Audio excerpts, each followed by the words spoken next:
ज्ञानी भक्त बंधु माने आज कथा मृतरे गोटे पुरातन बापा माँ माने बुढ़ा बुढ़ी बापा माँ माने एक कथा कहती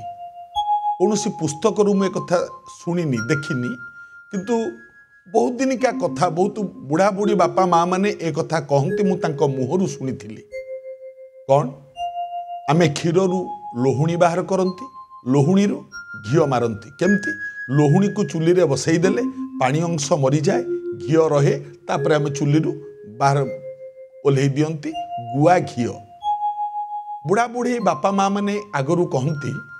जे लोहुणीटा चुली रे जीए बसई थब से ओल्हेवा उचित नचेत कुआड़े से घीर स्वाद रहे ना आउ अल्प दिन रे से घी नष्ट हो जाए बा गंध करे एक कथा मन रखिले मंगल हब कारण बुढ़ा बुढ़ी मानक कथा